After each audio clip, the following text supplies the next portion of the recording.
Welcome to Eldercare Housing and Care, all about the groundwork. I'm really happy to have you all here. My name is Amy Friesen. A little bit about me. I'm the founder and CEO of Tea and Toast. We operate in the Ottawa and surrounding areas to assist families and seniors who are looking for information on retirement living, long-term care, as well as making a future plan for any of those. I'm also the founder of Eldercare Planners of Canada, which is a like-minded group that do very much the same as Tea and Toast. I'm also a best-selling author and course creator. Again, I'm so happy that you're here, wanting to share all of our information with you so that you can make the best decisions possible for either yourself or for the family member that you might be caring for. First, let's start our journey today by talking about Rebecca's journey. Let me tell you a bit of a story. Rebecca came to me a couple of years ago, and her father had just passed away, and that left her mom in a large house all by herself. And the thing is that Rebecca's mom had a lot of care needs that the father was taking care of. And so now Rebecca's mom is in this large house, lots of stairs. She has a lot of medications that she is trying to manage on her own. She can't get out, and she also is becoming more isolated. And so not only is Rebecca mourning the loss of her dad, her and her mom haven't had this great relationship all these years. And so jumping in as a caregiver is more difficult if they haven't had a relationship. So Rebecca was trying to figure out what to do. She had a very active career, still does. She has a very active family. And being a caregiver for her mom, or not being a caregiver, or rather even trying to get there as much as she could, was causing tremendous stress in her life.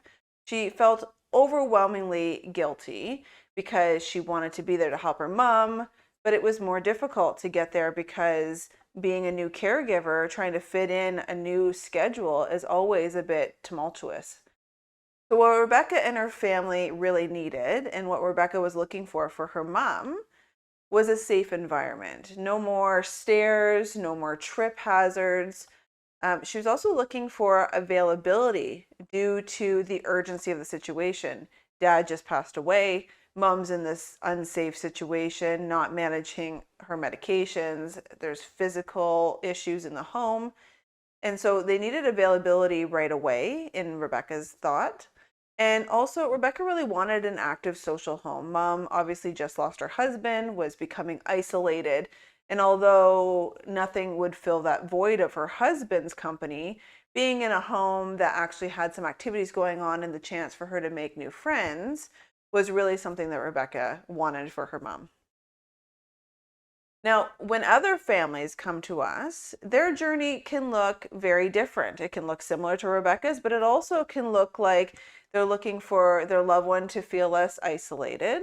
So, Rebecca's case, the mom was isolated because her husband had passed away, but others are looking to be less isolated because they've started to be more introverted, not wanting to go out, not wanting to do things, and it's been years and years and years. And so that's a lot of the reason people come, especially when they're independent.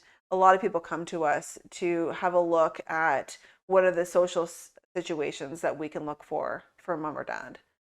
Affordability for suite and care is always top of mind for many families. Can they afford not only the suite size in a particular building or any building, but also the care that's required now and in the future? And then also high care needs that need to be taken care of. There are many folks that are living in the community that are considering a move to retirement or long-term care, and they want to make sure that their care needs can be taken care of in those homes. And so that's very top of mind of what families are looking for. This care needs piece is very much a family piece. Most seniors are concerned, but most children of those seniors are really putting that at the top of their list, and rightly so. Now, Rebecca's mom had some objections when considering a move or adding additional care. And those top objections look like a fear of loss of independence, Rebecca's mom really did not want to have her decisions made for her. She wanted to be on her own. These are the types of thoughts that Rebecca's mom was having. She also was worried about a loss of control, again, down to that decision making and meal timing and things like that, and really just coming to this decision on her own. And then lastly, living with the old people was actually one of the top objections. And interestingly enough, this is actually one of the top objections from many seniors. They don't want to live with the old people. And sometimes that comes down to a confusion of terminology. And sometimes that comes down to just an unknowing of what retirement living looks like or what long term care looks like in comparison. Other families, their top objections when looking to move or add additional care are often guilt for not being able to continue to care for individuals on their own. So, whether that's a family member really needing to come to terms with that guilt and getting some extra help so they don't burn out or so that they can recover from caregiver burnout, or a spouse who's been caring for their loved one all this time, really kind of in quotation marks, giving up the care aspect is really challenging for many people. Lots of people feel overwhelmed by downsizing and all of the moving pieces. So that gets a lot of people stuck. Many people say, well, what am I going to do with all of my stuff? And so that's often a top objection. And worried whether or not it's too soon to make a move. And I'll tell you, if you are in this bucket and you're worried that is it too soon to make a move, if you're a family member, should we be looking at moving my parents? These are my concerns. Or if you're a senior and you're wondering, should I move? These are my concerns. I would tell you that most people, when they're worried about if it's too soon to make a move, it probably is not. And so that would be something to consider as well. But these are the top objections other families have brought to us. Now, today, we're going to look at one of the pieces of my 6-step process for the elder care journey, housing and care. And so I've laid them out here so that you can see kind of the process as a whole. And today we're going to look at the groundwork. So really understanding the options available in the community as well as terminology. So that way, some of those objections that I talked about earlier can have some answers to them. We can get some clarity around the whole industry and arm you with some information so that you can better make decisions, whether they're for yourself or for your family member. So there are a lot of caregiver struggles happening currently. With 7 million seniors in Canada and rising, and with a particular interest on the 90 plus population, which is growing 145% over the last 20 years, things are getting quite tight for Canadian families. And with 2.2 million caregivers who are also employed, that means not only are seniors living longer, they're more of them. So that means that more families are impacted. And the caregivers are also working full-time careers and caring for their loved ones. And this has been a change or a shift that's been happening over a number of years. And this causes quite a lot of struggle. So let's talk about seniors and their care needs. Loved ones are living longer and they are having advancing care needs, which we kind of just discussed. There's not enough care in the system, publicly and privately. It's becoming a little bit pinched, to be honest. So there are silos between private and public care communication, which means that the public, the government-run facilities and hospitals and such, are not necessarily communicating well with the private-run retirement homes, home care agencies, and the like. And there's also not enough education to navigate this whole senior living world. Now, the working caregivers are finding struggles with not enough hours in the day. They just can't get everything done. And most often that means that their own needs become back burner. There's not enough downtime to care for themselves, like I just mentioned. Difficulties balancing work with new uncharted caregiving scenarios, which means that they need to be at work for a certain amount of time, but they also need to care for their loved ones. And how does that schedule work? There's increased sick days happening and difficulty managing increased and foreign emotions such as stress, fatigue, and guilt. Many caregivers feel these emotions and they haven't equated them to the journey they're on. And they often don't get any additional help to deal with these new emotions. And so a lot of caregivers are struggling. So when you're looking to navigate the senior living world, first, you need to look at what is the care path. And I talk often about care path planning, which means currently you might be at home or your loved one might be in their home. And, what does this look like? What is their path? Are they going to bring in care in the home? Or are they going to move to a retirement home when and if the time comes? And then from retirement homes, are they moving to long-term care?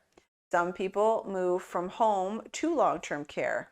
There's definitely, added wait lists and all of that we will get to in a minute and I will explain. But there's a couple of different ways that you can move through the system.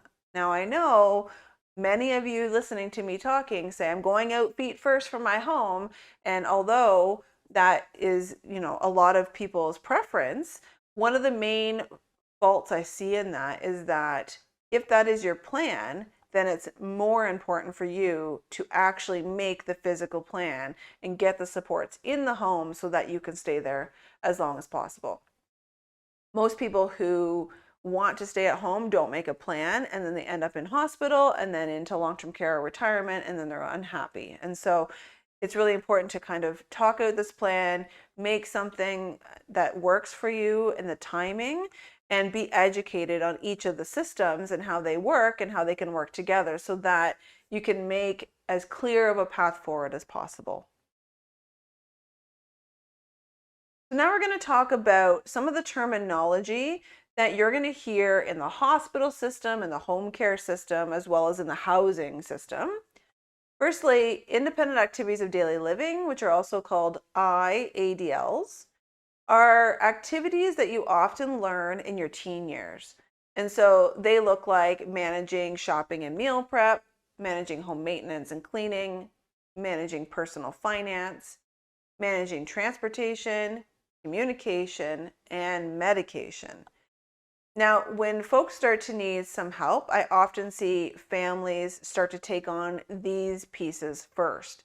A lot of the finance piece, a lot of the meal prep and shopping piece, and sometimes even the medication. So these are often the things that happen first.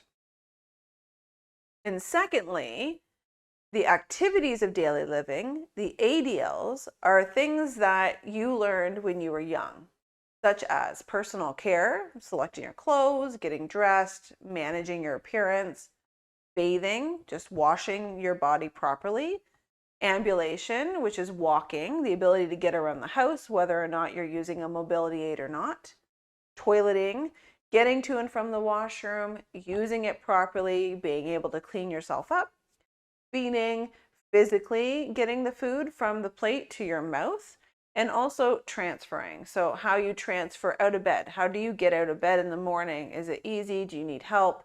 If you're getting to a wheelchair or transferring, getting on the toilet, how does that all look? And so this area often comes online for family caregivers in little pieces. It might be, such things as helping someone walk. There's a lot of people that don't want to use walkers, for instance. So it might be someone being right beside you when you walk. It might be help with bathing or personal care. And then the other things start to come on. So that's generally where I see the family caregiving piece happen. And when people start to need activities of daily living, this is when some new choices come into effect. And this is when people decide whether they get care in the house, whether it's private or public home care, or whether they move to a retirement home, or if their care needs are elevated enough, maybe they look at long-term care. So we're going to look at the two types of buildings so that you can have a better idea of what each offers. Firstly, retirement homes. Retirement homes tend to be a social model, which means that you can move in, all your meals are included, you've got an apartment style suite, whether it's a studio, which is one room, or a 1 bedroom or a 2 bedroom. There's a lot of emphasis on social gatherings, good meals, outings, things like that. All care levels can be involved in retirement homes. It really comes down to the city in which you live and the retirement home in which you choose. Here in the Ottawa area, we have a number of retirement homes that can do nursing level care. It just comes down to budgetary factors, generally speaking, and choosing, of course, the right retirement home. Memory care retirement homes, many of them can do memory care. Memory care is different depending on the home as well. And so some homes have secured floors, but they don't have a memory care program, which is very different than other homes that have a secured floor and a memory care program. So there's different things you want to look for depending on the person that needs the memory care assistance. And then also, retirement homes are privately owned. There's been a lot of talk between privately owned and publicly owned, especially since COVID, and most of it's in the long-term care, which I'll talk about in a second. But retirement homes are mainly privately owned. There are a few here and there that are not for profit, but not as much. So long-term care homes, in contrast, are more of a medical model. They have more of a feeling of kind of a hospital setting. They are higher care levels, which means that if you're independent senior and you don't need any care, you most likely cannot qualify to get into a long-term care home. And so they deal with the higher care levels, the people that need more hands-on assistance, for instance. You also have memory care in these long-term care homes. Some have the secured floor and some have a secured building. Again, that means different things to different individuals and something to look at. Long-term care homes have a waiting list. We've all heard about the waiting list. They've become more substantial in the last couple of years. And so for long-term care homes in Ontario, you could be looking at upwards of 5 to 8 years of a waiting list, or in some of the homes, it could be a 1-year waiting list. It all depends, again, on the home and in the city that you live. Long-term care homes are also privately and publicly owned, which means that they have the same funding, but the ownership is much different, and maybe sometimes how things are run in the home could be different. And so this came to light a lot in COVID about private versus public. We won't get into it here, but just for a piece of information for you to know. Long-term care homes are also involved with the Home and Community Care Support Services, which is the HCCSS, also previously known as the LHIN and CCAC. And now the HCCSS controls the waiting lists for long-term care, and there is a qualifying period. So if this is something that you might be looking into for yourself or for your loved one, there's a process to go through with the long-term care waiting list and the home selection through the HCCSS. For more information on this, I also have a complimentary long-term care course that I will be sending a link out for later that you could have a look through, and it'll give you a bit more in-depth information. But that's just not what we're going to cover today. We're going to look at care levels next. Now, there's 4 main styles of care: independent, supportive, physical, and memory. And we're going to break them down so that you have an idea of each and which style of retirement or long-term care homes offer each level of care. For independent living, independent often refers to someone who requires no physical or memory care assistance.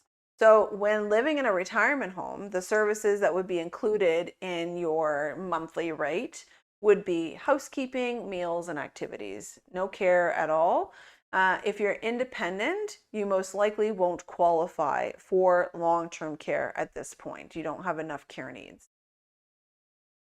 For supportive living, someone who requires minimal support with physical or memory care. So it's not extensive, it's just a little bit here and there. And so when living in a retirement home, this support usually includes scheduled care, such as medication distribution and bathing. It's not going to be ring your buzzer and someone comes to the washroom every hour or every 2 hours or whatnot. It's very much scheduled in a way that you wouldn't even need to live on assisted living floor often. You can be living on a more independent floor and getting some of this care. Again, this isn't necessarily care that you're going to receive in a long-term care home. Not to say that you wouldn't receive medication distributions and bathing, you would, but if this is all you need, then you most likely wouldn't qualify again for long-term care. So when looking at physical care, this is for someone who requires support with physical care, so their physical body.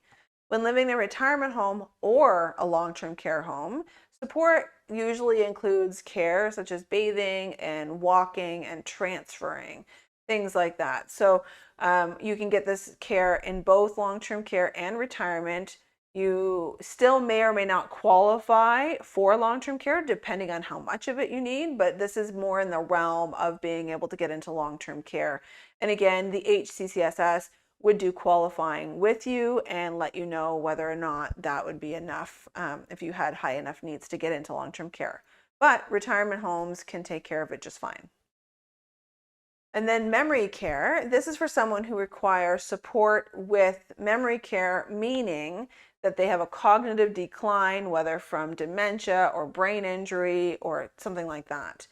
When living in a retirement home or a long-term care home, support can include the physical care aspect, the secured living if someone is a wander risk, which means that they're trying to get out. If they were living in their own home, I've seen this a number of times, their body is physically well, but their mind is not. And so if they were to leave their house, they wouldn't be able to get back. And so the other part of that is someone just trying to get out of the house or trying to get out of the floor and being upset that they're there. And so sometimes that's what secured living is used for, to keep them safe. Also queuing and directional assistance. So a lot of reminders and, showing, this is where the dining room is, come, it's time for a meal, and specialized activities. So, very concentrated on cognitive activities to make sure that, you can do what you can to keep your brain sharp, as well as other physical activities. And a lot of the folks that live on secured floors also are integrated, of course, into the retirement home and do activities with the other residents of the home as well. This is just a very specialized memory care that we're talking about here, just so you can see the difference. So let's talk about pricing and money, because that is usually the top of everyone's list. There are two styles of retirement living. One is an a la carte type of idea, and the other one is packaged care.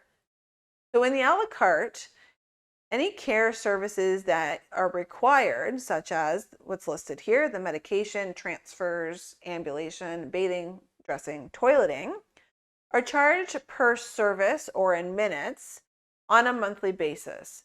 So that means that the home is going to say, okay, you are asking for these 4 services, and they're going to do the assessment and say these are the services that you need and we can give you.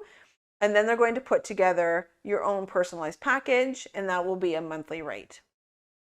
Versus the package care, which is generally 45 to 60 minutes, sometimes up to 2 hours, depending on the home and the assisted living floor that the people are on. And it's charged as a complete package per month. So it's the same idea. It's a monthly charge, but where they differ is that if you only need a couple of services, the a la carte type of home might be more fitting because you can pick and choose and the price stays lower. In the package care homes, if you only need a few services, then you're actually paying for a lot of services that you don't need. And then in contrast, if you need a lot of services, the package care is kind of all included. Everything's there. You don't have to worry about it. You can budget appropriately. Whereas the a la carte, equally so, you can make the package up and it may or may not come out to the same type of costing depending on the home. But a lot of people feel a little bit more like nickel and diming because they're piecing together services, even though that's what the home's doing in both of these situations anyway. People just have a different outlook. And so that's kind of the difference between the two. The other is if you were getting some home care assistance through the HCCSS in an a la carte home, that could look like less financial obligation because you don't pay for the care through the HCCSS. And so you therefore would get care there, and then you would not have to buy it from the home. Whereas in the package, it's a little bit of a moving around. Sometimes it works, sometimes it doesn't. And so that's always just something to be aware of and to look into when you're considering retirement living.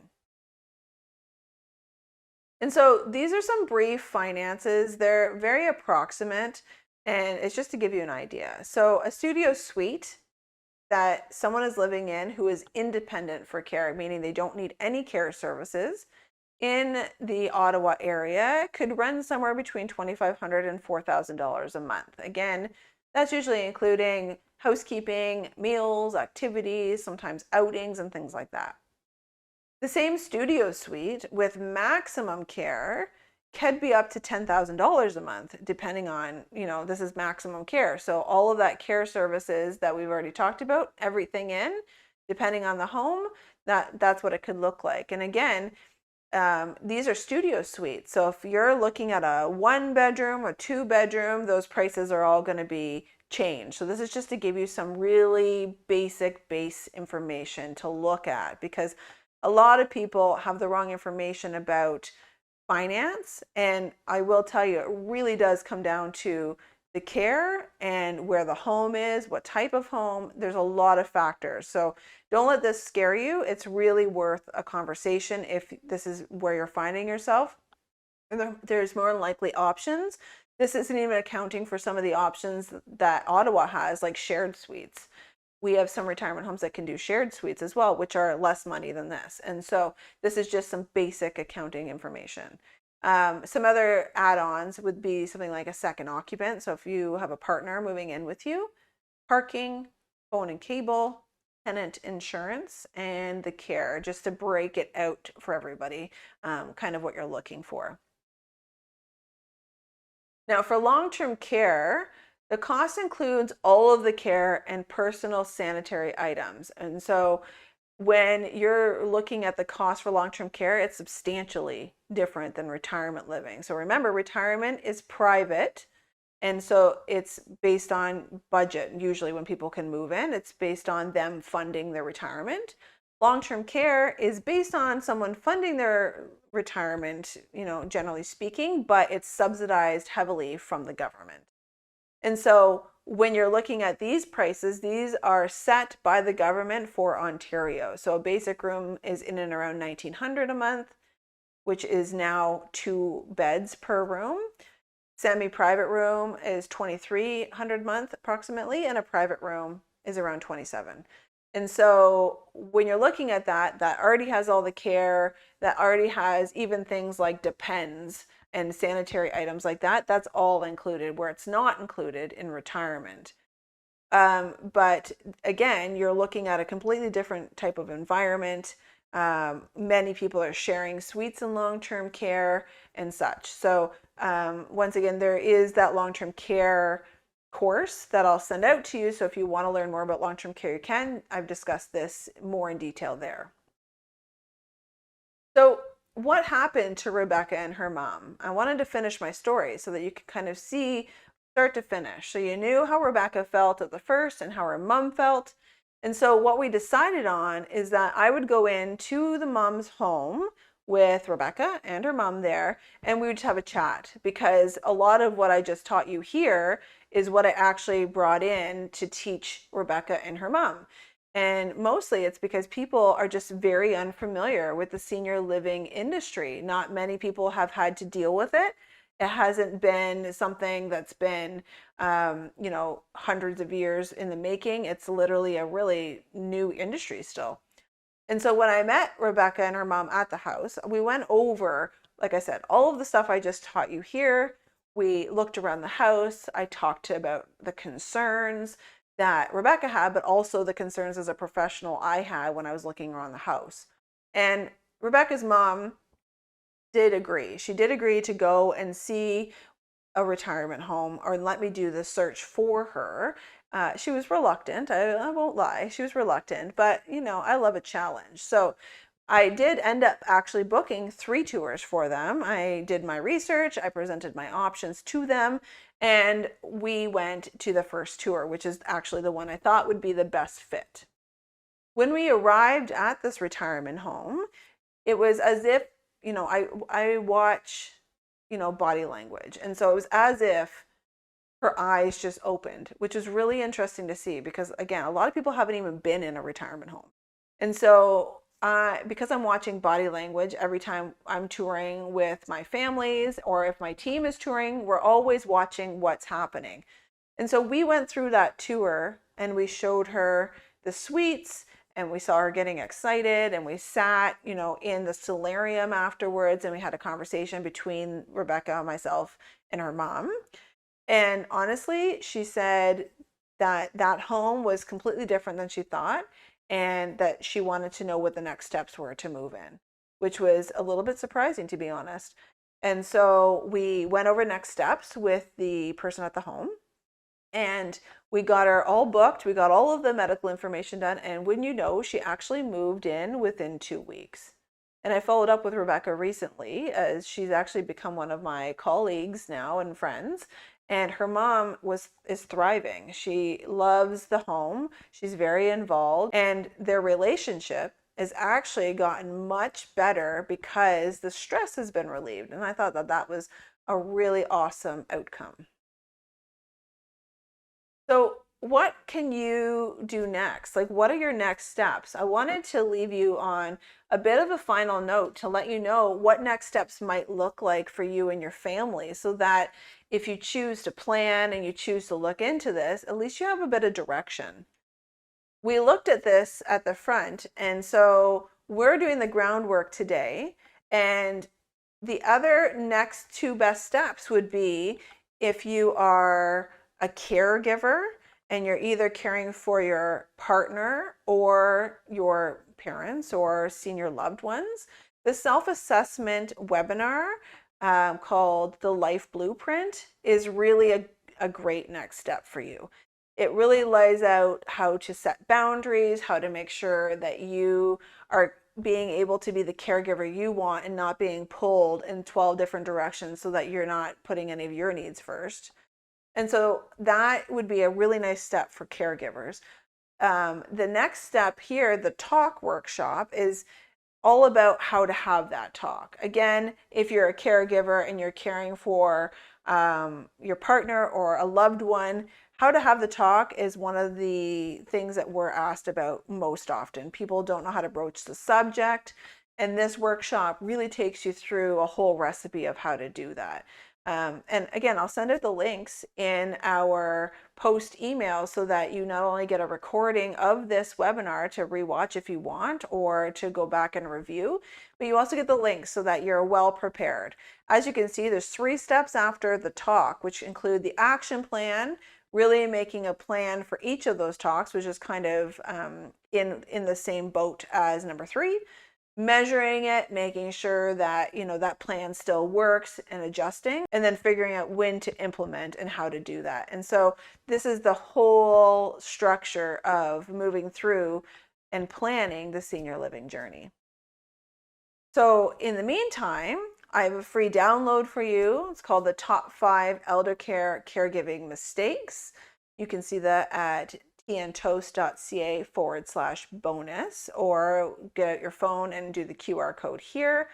This really takes you through what I think are the top 5 mistakes that caregivers are making based on our clientele, based on who we see come through the doors and what they're struggling with. And this just gives you some idea of, things that might come up that you didn't think about or ways to work around different obstacles. And so that's it for us today. Here I have our contact. If you would like to book a 30-minute strategy session with our client experience coordinator, that's over at teaandtoast.ca/contact. or again, the QR code. And that will really give you an idea of what your next steps are or where you are in the process if you're unsure.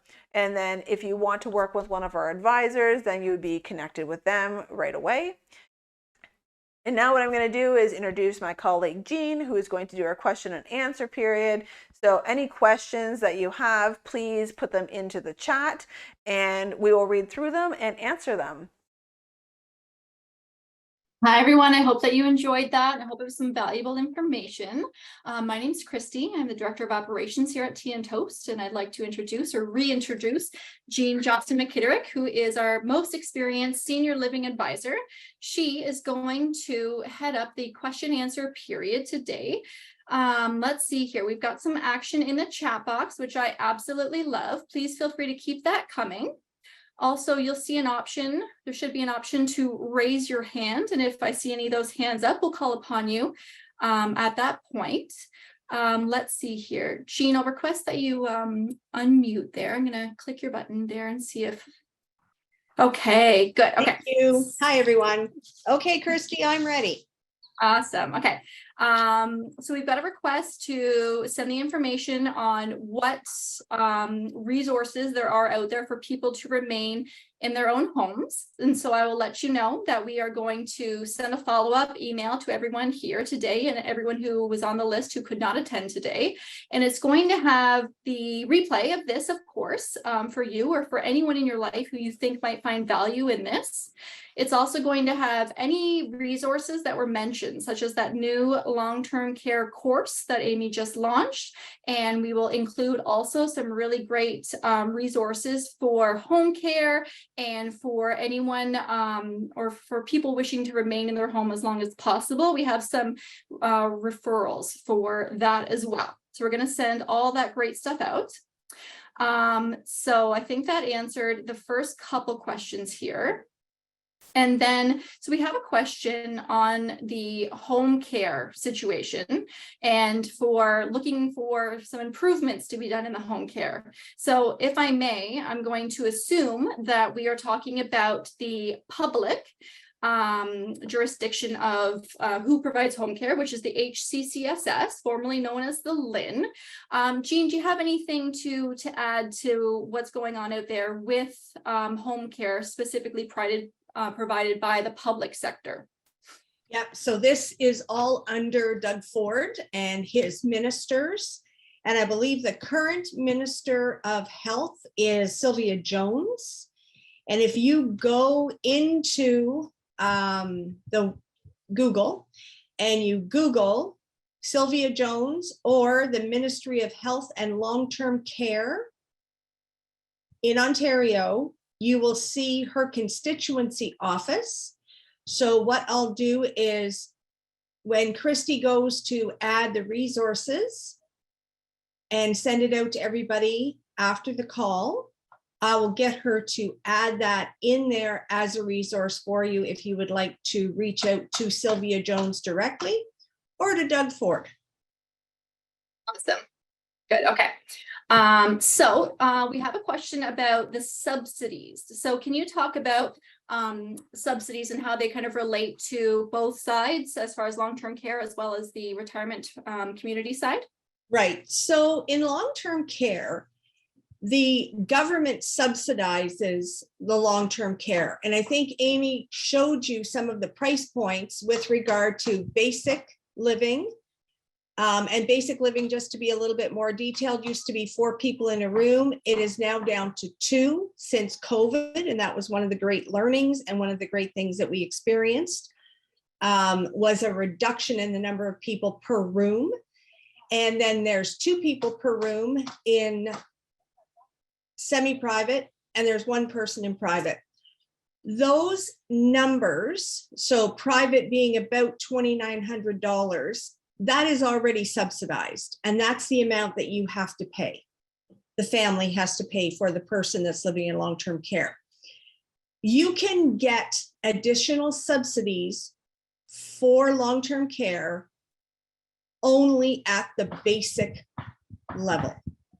So if you don't have $1,800 a month, you can apply for additional subsidies through the government And that way you can have your rent reduced and still have a little bit of money for hairdressing and various things like that. I believe, don't quote me, but I believe the amount of money that you're able to keep is $140 per month, because everything is supplied in long-term care.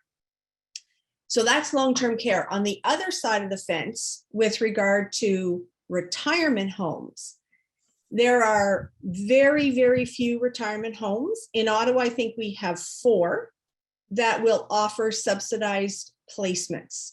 And the city subsidizes those, or the home subsidizes those. And that is for people who have very, very little income, $20,000 a year. And those homes can be subsidized. The other approximate 100 retirement homes in Ottawa, there's no subsidies available in those homes. Okay. Right. And the subsidies that are available for those very limited amount of homes, am I correct to say that they'll need to go through the city of Ottawa to be approved for that? Okay. Yes, and sometimes those spots are already taken, because in a home, there's only a certain number of beds that they will be able to subsidize. Right. Okay. And so that's something else that we will supply material on in our email out after this. Yes. Okay. Okay. So we have a question on anything that has been learned since COVID. So as far as the retirement industry as a whole goes, Jean, what have you noticed has been the major differences between kind of pre-COVID and now? In the retirement homes, I think people were very, very leery about COVID, and they did a really good job with personal protective equipment, making sure everybody wore a mask, wore gloves when they went in to see people. Yep, it was a really, really difficult time through COVID. And yes, COVID is still out there. And yes, they're still not locking down homes as much, but they're locking down floors for people. But please remember that the majority of COVID outbreaks were in long-term care. And it was quite devastating for the residents in long-term care who lost their lives to COVID. And those homes were just not prepared. People are now much more prepared. They're much more knowledgeable. The retirement homes, very, very few of them had as big an issue as a long-term care did. And I think it had everything to do with protective equipment and how they managed it. It was literally only 2 weeks ago that we were able to go into retirement homes to do tours with no masks on. So they are far more on top of it. And I believe the government is mandating how we will use the personal protective equipment. So that was our big lessons, that we saw a lot more of it in long-term care, and the retirement homes were quite good about it. And there were long-term care homes that never had it as well. I personally know several of them that never had a case of COVID. Right. Thanks, Jean. We have a lot of questions about aging in place at home. And so I did brief on it really quick in the beginning there, but would you mind, Jean, just discussing a little bit about, and again, we're going to send out material, but some strategies, some of those go-to strategies for people wishing to age in place in their home. Right. And so I think that when you're looking at something like that, we really have to be cognizant of price and safety. Safety is a really key element to keeping somebody at home and staying in the home. Stairs are a very big deal as you age. Carpets and throw rugs, major tripping hazards. And so you have to be very careful about things like that. Getting care into the home. When you look at Home and Community Care Support Services, HCCSS, they will possibly offer hours to you in your home, and it can be very successful if you're needing care for a bath 2 times a week. If you're able to get up and get dressed and use your walker or your cane in your home, then that's great. But as your care levels increase, the challenge that we're finding with HCCSS, they are really overworked. And there's just not enough people in the system to go from home to home to home. And so I'm just going to explain to you two different scenarios that we see. HCCSS are able to go into your home and give you a bath. The challenge is that for a PSW, a personal support worker, to look after 8 people in their rotation going from home to home to home, you have to appreciate that they have to drive to the first home, do the job, drive to the second home, do the job, and so on through the day. What we found very successful, and that's why Amy was talking about the a la carte homes, those homes have personal support workers already there. And for somebody else to move into the retirement home and to get hours from HCCSS, it seems to be a little bit easier because the PSWs are already in the home. We were at a home the other day, and they have 12 PSWs going in there, 6 in the morning and 6 in the afternoon. So they've got a full complement of people helping the residents to make sure that they're getting up, they're getting dressed, they're looking after their dentures, their teeth, their hearing aids, et cetera, for your morning routine. And we're having a hard time in the health industry. There's no question about that. So we have to be able to look at the full picture, because sometimes it's going to be a lot cheaper financially to go and move into a retirement home where you know that there are people there to help you and keep an eye on you throughout the day. It's great to try and get private care in, and private care can run anywhere from $30 to $80 an hour. HCCSS hours are offered free of charge. However, they're more difficult to get, and you might have to supplement while you're at home. So if you're looking at a cost benefit analysis of paying $50 an hour and you're needing 10 hours every day, in the long run, 30 days in a month is going to be much more fiscally acceptable than 10 hours a day at $50 an hour in your own home. So we can have lots of conversations about that. And we do consultations to try and help you understand what the better choices would be. And we have lots of price points to help you understand. And the price points that Amy offered through the presentation are really general and very basic. So just remember that, and we are always here to help and to consult with you. Okay, thanks, Jean. I think that answered one of the other questions that was a little bit lower here as well. So that's great. Now here's something to switch gears a little bit. Now, and I have heard of this, so I don't know how much experience we have with it as a whole, but someone's saying that some US homes ask that you sign over your assets and leave you a little bit of, they want you to sign over your assets. Is this a familiar topic for you, Jean? Can you touch on that? I actually can. Several years ago, I was with my aunt down in Florida and we went looking. She figured I was the best person to go take her around and look at the different homes. So we went down, and there was a couple of homes and you just paid a monthly price. But this one home, it was very fancy. Absolutely. They wanted you to sign everything over to them, and they would just draw the money out. And no, we don't have that in Canada.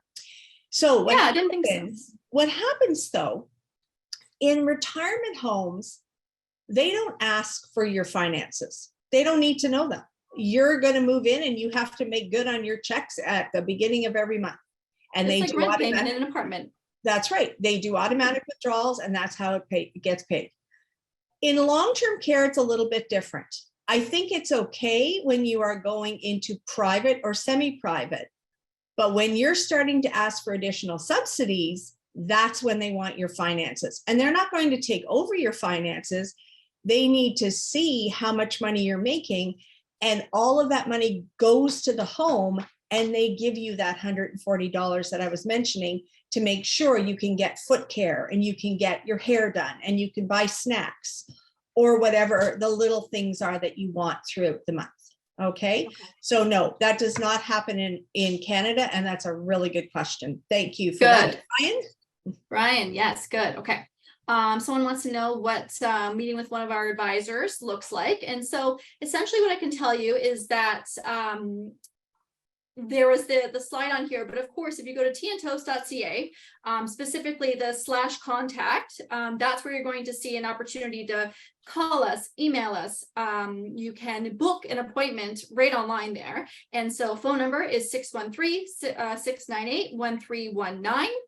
Email address is hello@teaandtoast.ca, and where you can book an opportunity to speak with our client experience coordinator just on the website there. And so the first time we're talking to you, it could be, you know, anywhere from 10 minutes to 45 minutes sometimes, depending on your situation. And what we do in that is basically what I would narrow down to be a discovery call. And so we're learning about your situation, your loved one or yourself's care needs, your location preferences, your budget, what your goals are, what your plans are for the future. Do you want to stay at home? Are you looking to try to get into long-term care, or is it straight to retirement living? Or maybe it's a combination. Maybe it's you would like to go to long-term care. The wait list can be vast. And so in that case, maybe you'll go to retirement living while you're waiting on the long-term care list. So there's many different strategies, and people have many different goals. And that's something that we help people navigate through, asking those questions and helping you figure out what the right choice is for you. And so it's after that point of that discovery call that we can really kind of narrow down which service is right for you. We have what we call our full quote unquote bread and butter package, which is a case where we do your full retirement home search and navigation and take you all the way through from the point of that discovery call all the way through to the point of a successful move into your new home. And variations of that, we also have just straight up an hour of consulting with one of our lovely senior living advisors like Jean. So there's lots of opportunities there. Okay. So and Christy will add the email address, the phone number for you on the email when she sends it out. Yes, of course. Yeah. Yes, and we do. And I just want to mention, we have 4 different packages, and the bread and butter package that Christy talked about, there's 98% of our clients are good to go with that package, and it doesn't cost you anything. And so if you're looking at a long-term care consultation, you're looking at a private consultation, we have many offerings. So please contact us. And as Christy said, we can figure out what it is you're looking for. I'm closing my window because my husband is mowing the lawn. I apologize. And just contact us, because we can do a really good job of figuring out what you need and who can help you best. Awesome. That's right. Okay. So then someone has a question in relation to ODSP. And they're wondering about if there is insufficient spaces in subsidized homes and the family is forced to select a private home. Are you seeing this question, Jean? I am, and I'm not sure that I can sufficiently answer this because I don't deal with a lot of ODSP clients. Yes, we've had a few, and we have given them the information on the subsidized spots, and they've tried to get in there, and I believe they've been successful. I think the challenge is when you're forced to select a private place, the funds are just not there. And unless you have subsidies coming from family, then I think if you are able to access home and community care for a long-term care spot, that's the way you have to go. Yeah. Okay. Right. Right. And that leads into the next question too, is about the PSWs, and they're wondering if it's income dependent for the applicant. I'm assuming they're speaking about the public sector, the HCCSS. So the public sector, run by the government, subsidized by the government, those are fully funded through the government, but you can only get a maximum number of hours. And the maximum number of hours that we are aware of currently is 21 hours a week. And it's very, very difficult to get 21 hours a week. You have to be in a situation where you are very, very heavy care. And so the personal support workers are service income dependent. They're not. You get an assessment through home and community care. They come into your home, they see what services you need, and then they will allot hours. And there is a wait period, and it can be quite significant, up to 8 weeks, because they just don't have the staff. And so you will probably have to subsidize on your own, through your own money, additional assistance through care teams that are available privately. Okay. And I know that's not a very nice answer, but it is the absolute truth. And that's why there's so many discussions around whether it's better to stay at home or whether it's better to stay, move to a retirement home. And please, the one thing I do want to mention to everybody on the call, which is very, very, very important, is caregiver burnout. Caregiver burnout is a real thing. And I have seen it many, many times, and especially in the last 2 years, where one of the partners has been the caregiver, and they both move into retirement home, and the caregiver has passed away because they're so exhausted. They know that their partner is in good hands and they don't have to worry about them. And so everything that they've been running on, all that adrenaline, they succumb to their own health issues because they haven't been looking after themselves. So please, everyone on the call, watch for caregiver burnout with your people, with your friends. Please call us. Oh, I just got tingles. Yeah. It's so real. It is. We see it. I see it every day. Yeah. Every day. Yep. Okay, so someone has a question about the use of technology in retirement homes to help with residents and to avoid neglect. Have you seen any technological advances in the retirement homes, Jean? Absolutely. Get a nanny cam. We see nanny cams put in all the time. You just have to let the team know, and you can put a note on the door. This room is monitored by a nanny cam, and people do it all the time. Long-term care, retirement homes, wherever somebody is going to be and they're being looked after, you absolutely have 100% right to put in a nanny cam. Okay, cool. A question that we might have answered before, but no, there is absolutely no charge to give us a call and go through all that first kind of discovery and navigation of your situation, so that we can kind of deduce what the best next steps are for you. Absolutely not. Please give us a call. Yeah. Okay, so question on interprovincial transfers. So I'm not sure which province we're talking about, but let's start with that. So essentially, we have a lot of experience with people coming from Quebec to Ontario. You want to touch on that, Jean? Yeah, and during COVID, the sorry, I lost my words for a second. During COVID, we had many moves from Quebec. And what happens is it's usually a 3-month wait to get your new OHIP card in the province. During COVID, that was waived. So people who were moving interprovincially, and we did see it from Winnipeg and Vancouver as well. It takes a little bit of time to make sure that you have OHIP coverage. And I actually dealt with a family who moved from overseas, and it took them months and months and months to get it, and they had to pay out of pocket. So it was a big deal. So yeah, make sure that all of your ducks are in a row for your new Ontario Health provincial card. Okay. And don't wait. Don't wait. No. Okay. An assessment from HCCSS, is it needed for retirement or long-term care home, Jean? Only, okay, so 2 things here. Long-term care is joined with HCCSS, okay?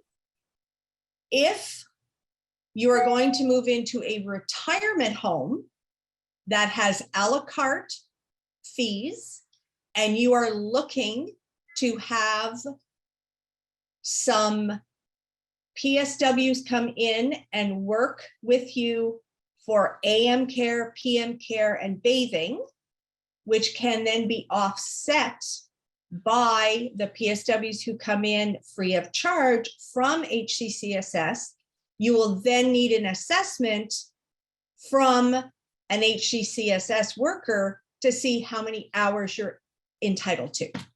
Does That make might need a sense? replay. Okay, so long-term care. That's why you're sending out the recording, Jean. Okay, good. Yeah, that one's a tough one, but Yeah. long-term care, 100%. Retirement homes, occasionally. Exactly. So if you're looking strictly for the private retirement homes, the private retirement communities, you do not need to qualify through HCCSS. You do not need to be assessed through HCCSS for the retirement side. That is a private sector, and you are welcome to move in with them if they have availability and everything matches and aligns. They will have their in-home director of care do their assessment to make sure that they can take care of your needs and they know exactly what you require, and it's all private. Okay, good. How is Tea and Toast funded? Thank you for asking. So essentially, like we were saying before, we have 4 different main packages, and through the bread and butter package, essentially what happens is our partners compensate us for our services. So what that means is our partners, so we are partnered with 95% of the homes in and around the Ottawa area. And that is the most out of any advisory service. And we are very proud of that, which means that they will compensate us for our services, and therefore our clients do not need to. So if we work within that 95%, that's how it works. Otherwise, there are some consulting options, one of which is that long-term care consulting, which we added, what was it, Jane, maybe a couple of years ago? Was it 2 years? Yep. And it is very popular because, as we've experienced today and in many other scenarios, that the long-term care system can be quite confusing. And so that is a consult service that we have that Jean offers, and it is $400 for that consultation service. We also have what we call our Eldercare strategy session, and that is a 1-hour session with one of our lovely senior living advisors, where we sit and have a conversation just like this, and we find out what your goals are and what the best steps are and what your options are. We help to dispel any myths out there. There's a lot of myths out there surrounding long-term care and retirement living, and we give you a real honest picture of what's really going on out there and what these homes are like and what you can expect of the process from where you are now to the point of the end of your goal. Okay, and that one is $200 for an hour. Okay, that comes to the end of the list of questions that I have. Does anyone else have any questions for us? We'll give it a minute there. You know what, Jean, I am so pleased to see that almost all of our participants have stayed right through question and answer period. You must be so captivating. Thank you, everyone. And we are here to help. And I've worked with Amy and Christy now for 6 years this September.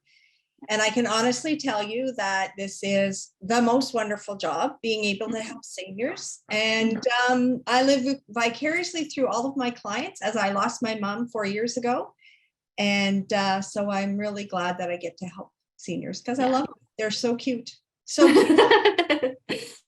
So okay, thank you, we don't have for joining. Yeah. Oh, wait. Oh, someone's thanking us. That's wonderful. Oh, thank you, Terry Lee. Lovely. Very sweet. Thank you. Thank you. And please Okay. let people know about Tea and Toast, because you know what? The majority of our clients come through word of mouth and our TV commercials. Yes. One last question. How much in advance should we get on the list for long-term care? Right now, today. Yesterday. Long-term care is literally 5 to 7 years. And there's a lot of information about long-term care and how you can work through that. And I would encourage you to give us a call and see if our long-term care package is something that we can help you with. Just a quick minute on that. We spent many hours, many hours, searching through the website, making phone calls, going to see homes, talking to people, making sure that we've got all the right information gathered. And it's a very informative package that we provide to people about long-term care. Because when you apply for long-term care, what they want you to do is choose your top 5 homes. And so in order to do that, you need information, and we encourage you to go and see the homes, but many people don't know where to start. And there's about 60 homes in Ottawa for long-term care. Mhm. And you absolutely need to qualify.